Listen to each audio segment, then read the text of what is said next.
ছোৱালীক পুলিচত চাকৰি দিম, হেল্থত চাকৰি দিম, এডুকেশ্যনত চাকৰি দিম, বিদ্যালয় প্ৰাদেশিকৰণ কৰি দিম। প্ৰত্যেক বছৰে এইবাৰো নৱেম্বৰ মাহত আকৌ পুলিচৰ চাকৰি ওলাব, গ্ৰেড 3 চাকৰি ওলাব। প্ৰত্যেক বছৰে নিয়মীয়া নিযুক্তি হ'ব। 40,000লৈকে বৃদ্ধি কৰিবলৈ সিদ্ধান্ত লৈছোঁ। আপোনালোকক ফৰ্ম দিয়া হৈছে আৰু যাৰ যাৰ ঘৰত ফৰ্ম পাইছে, ফিল আপ কৰিছে, তেওঁলোকে অৰুণোদয় পাব।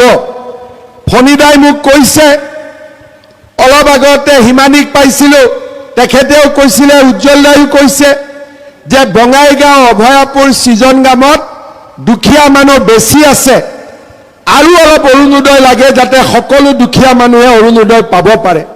মই আজিৰ সভাতেই সৃজনগামৰ কাৰণে 4,000, অভয়াপুৰীৰ কাৰণে 4,000 আৰু বঙাইগাঁৱৰ কাৰণে নতুনকৈ 4,000 অৰুণোদয় আঁচনি দিয়াৰ কথা ঘোষণা কৰিলোঁ। লোকসভা ইলেকশ্যনৰ সময়ত আহিছিলোঁ, উপ নিৰ্বাচনৰ সময়তো আহিছিলোঁ।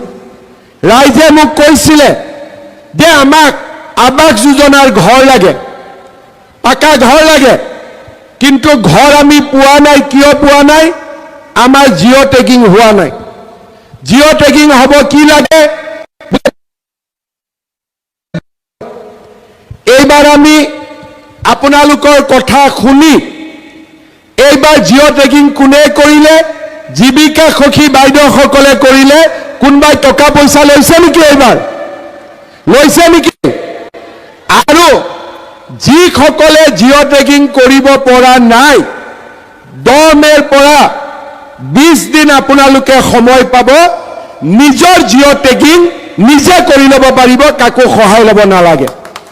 যাৰ জিঅ' টেগিং হোৱা নাই, যি বাইদেউসকলে কৰি দিলে, যাৰ নিজৰ জিঅ' টেগিং হোৱা নাই, সি নিজে জিঅ' টেগিং কৰিব পাৰিব।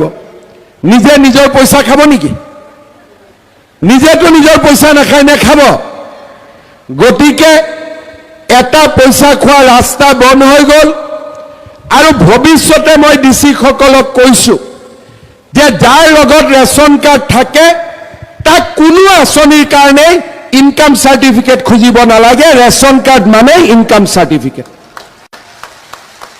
শ্ৰদ্ধা ৰাইজ, চাউল হ'ল, অৰুণোদয় হ'ল, বিনামূলীয়া এডমিশ্যন হ'ল, জিঅ' টেগিং হ'ল, কলেজত নামভৰ্তিও হ'ল। দৰিদ্ৰ দুখীয়া মানুহে যাতে সহায় পায়, 1 অক্টোবৰ দিনটো মনত ৰাখিব। 1 অক্টোবৰৰ পৰা আমি আপোনালোকক কম দামত ৰেচন কাৰ্ডত দালিও দিম, চেনিও দিম আৰু নিমখো দিয়াৰ আমি ব্যৱস্থা কৰিম। ভাল হ'বনে বেয়া হ'ব? লুঙিতকৈ ভাল নে বেয়া? মুচুৰিতকৈ ভাল নে বেয়া? শ্ৰদ্ধা ৰাইজ, চেনিৰ দাম বজাৰতকৈ 30 টকা কম হ'ব, দালিৰ দাম বজাৰতকৈ 30 টকা কম হ'ব, আৰু নিমখৰ দাম বজাৰতকৈ 10 টকা কম হ'ব। আৰু কি লাগিব? আৰু কি লাগিব? মিঠাতেল। কি লাগিব? তেল লাগিব।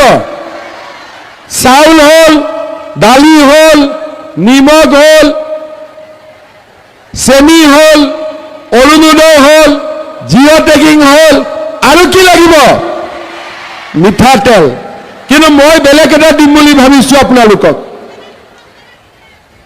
গেছৰ এটা চিলিণ্ডাৰৰ দাম 950, এজেঞ্চিবিলাকে লয় 1050। মই আপোনালোকক গেছৰ চিলিণ্ডাৰ 1 অক্টোবৰৰ পৰা 650 টকাত আপোনালোকক দি দিম। ভাল হ'বনে বেয়া হ'ব? আৰু লগত শুনক, যাৰ যাৰ প্ৰধানমন্ত্ৰী উজ্জ্বলা গেছৰ কাৰ্ড আছে, তেওঁলোকে গেছ 250 টকাত ঘৰত পাই যাব। ভাল হ'বনে বেয়া হ'ব? ভাল হ'বতো। তেলখিনিও চাই লওক, কিন্তু গেছ, চেনি, দালি, নিমখ, চাউল, অৰুণোদয় আৰু ছোৱালীৰ পঢ়াৰ দায়িত্ব মামাৰ। দেউতাক মাকৰটো কামেই মই হালকা কৰি দিলোঁ, হয়নে নহয়? এতিয়া মই আৰু দুটা কাম কৰিম, দেউতাক মাকৰ কষ্ট আৰু কমি যাব। এটা, ক্লাছ 9ৰ ছোৱালীয়ে চাইকেল পায়।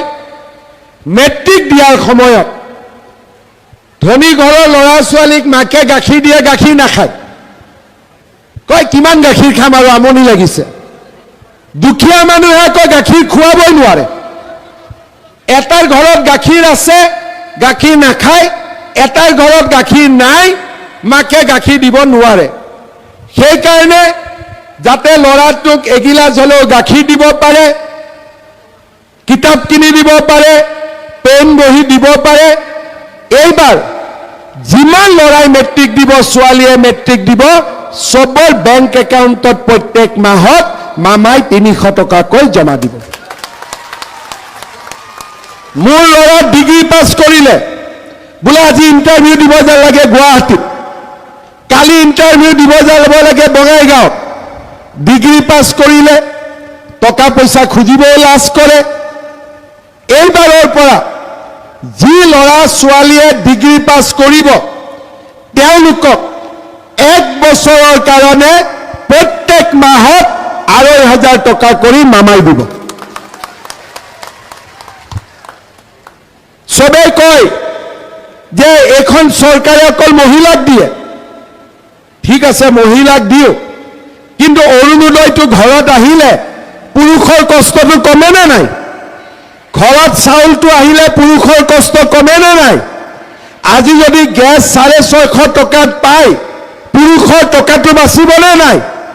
বাচিব। আৰু যদি ছোৱালীৰ পঢ়াৰ খৰচ, এডমিশ্যন যদি চৰকাৰে কৰি দিয়ে, দেউতাকৰ অলপ হ'লেও কষ্ট কমিবনে নাই?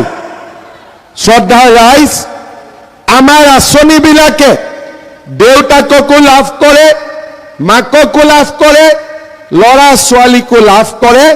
আজি আমাৰ অসমখনত দুখীয়া দৰিদ্ৰ মানুহে নিজৰ ভৰিৰ ওপৰত নিজে থিয় হ'বলৈ সুবিধা পাইছে। ল'ৰা ছোৱালীৰ চাকৰি